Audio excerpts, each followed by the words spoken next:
When's the last time you looked up at the night sky? Ever randomly seen a moon on a rare pollution-free night? If you have, you know the sight alone fills you up with childish wonder. I was in the same place a few months ago, watched ton of space videos and was desperately wanting to do it myself. But the best I could do was a shitty pixelated snap of the moon. Today, I extend an invitation to embark on a celestial odyssey, and the best part is, you don't need a rocket scientist's expertise to get started. I have the Meade 80mm short tube refractor, a modest yet reliable choice, ensuring epic pics without costing you a kidney. Don't have NASA level equipment? Don't worry, even basic telescopes can surprise you. Also, your phone can do the processing for you. You just have to check if it can shoot in the RAW format using ProCamX. If it can, get a phone adapter, basically a celestial selfie stick, to attach your smartphone with the telescope. Apart from your hardware, general planning is key. You don't want to waste time setting up your gear and then finding out you can't even see anything. Optimal lunar phases for observation fall between the first and third quarters. Use your local weather forecasts to ensure a cloud-free night and find a stable vantage point. Make sure it's stable since the scope is sensitive to even heavy footsteps. Believe me, you don't want to know the disappointment when you process everything and it's still blurry. Now for my favorite bit. This might get a bit too technical, but don't skip. Assess your collection of lenses systematically and start with the lowest magnification eyepiece and then go up until it seems right. My personal preference was 9mm. Essentially, you just have to see if the moon is perfectly right in the middle of your field of view and it's not too big or it's not too small. Once you have your ideal eyepiece, center a scope to the moon with your red dot finder or your manual finder scope. The next part is kind of tricky, but you can do it with enough patience. You need to substitute the eyepiece with the phone adapter.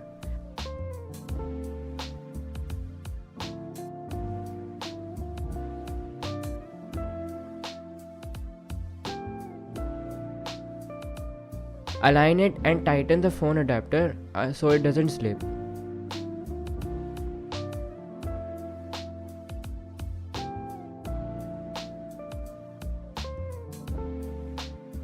Almost done now. Since we don't want to get a single picture but hundreds, the best way is to just take a video and then stack the frames on top of each other. Another thing I found interesting the first time was how obvious the rotation of the earth looks.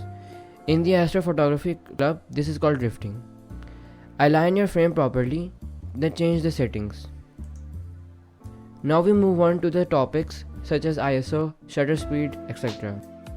In the video shown, the shutter speed shows how long the camera's sensor will be exposed for. The ISO represents the sensitivity of the pixels to light. In my experience, at least with planetary and lunar imaging, a lower ISO and a higher shutter speed gets the most results.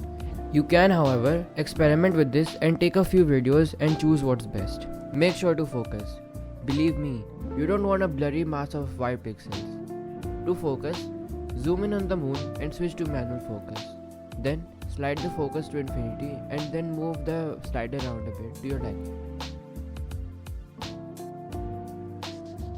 Well, that's the hardware side of it. You're ready to take some videos.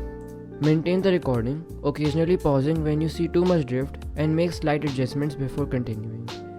In my experience, you need to make sure that the moon doesn't go too much towards the edge of the lens because that's where most of the chromatic aberration is caused. The center of the lens is where it's most pure and most stable.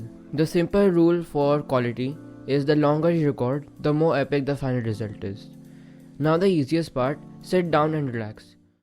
So the next part of this process is the processing of our video, extracting the frames, then stacking them and then processing them. First, what you'll do is connect your phone to your laptop via USB cable and then transfer the video files to your laptop. After that, you'll store them in some area and then you'll download these three applications, PIPP, RegiStax and AutoStakkert. The links to all these three applications will be provided in the description below. So first we need to extract our frames and then process them. So for that we'll need to open PIPP. So you'll double click on that and that will open up this screen. In my case, this is where I've stored 2 of my videos. You can just make 1 as well, that doesn't really matter. I'll select these 2 and press open. Now we'll change a few settings around according to our needs. So first we'll go up to options and then we'll choose solar/lunar full disk. Next you'll see that we have these many frames, so for that we need to extract these and then align them. So for this we'll go to our output options, and then you can either do an AVI video or just do TIFF files. In my experience, TIFF files work better, but that's really up to you. That's all for this, and then you'll just go to do processing, start processing, and then this will take some time, so you'll just wait this out. So next what we'll do is press open output folder here, and then I'll just drag this in here. You'll see you have 2 output files. This may be one if you have 1 footage. So if I come here, I have thousands of the same images because what PIPP has done has aligned them perfectly in the center, and same with this folder. So with that done, we move on to AutoStakkert. You'll be greeted with a menu similar to this. I've opened up where my file is saved, and then you'll see a folder named PIPP here. So I'll just double click that and then select my 2 folders and drop this into here. As you can see, the software has recognized the photo of our moon. And to check if you have imported all of the frames, above here you can see all of the frames and then you can play them in order. So again we'll be changing some settings. So first we'll switch this to surface, and then I just like to press improve tracking. This may be slower but it does increase the quality. That's about all you have to do, and then you'll just press analyze. This will take some time, so just wait that out as well. So this is done here. Now you'll just come over here to this window here, and then you'll press place AP grid. So it'll just place these all over for all your frames, and then that's it. So that's that done. Now we just need to press stack. So before doing that, actually, as you can see, we need to analyze this quality graph. As you can see, the quality is pretty high and then it starts to drop off. So according to that, we'll change the percentage settings. This decides how much percentage we need to stack. So I think I'll just go with 65% here. It's a safe number, and then I'll press stack.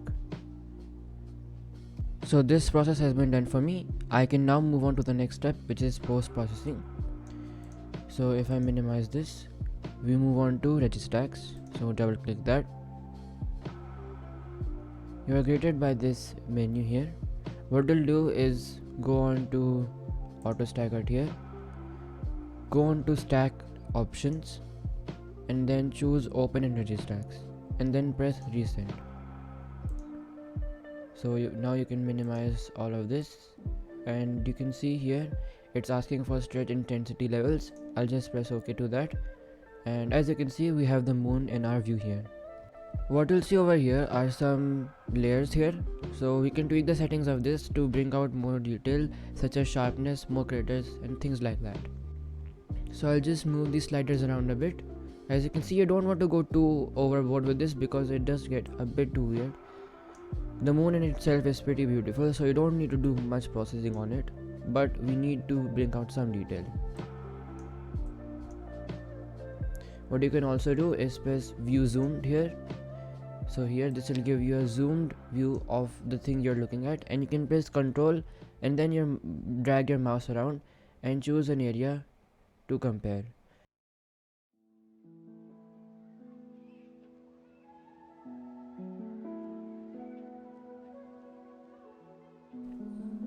I'd like to keep it a bit simple because you don't want to do too much processing to the moon, as I said before.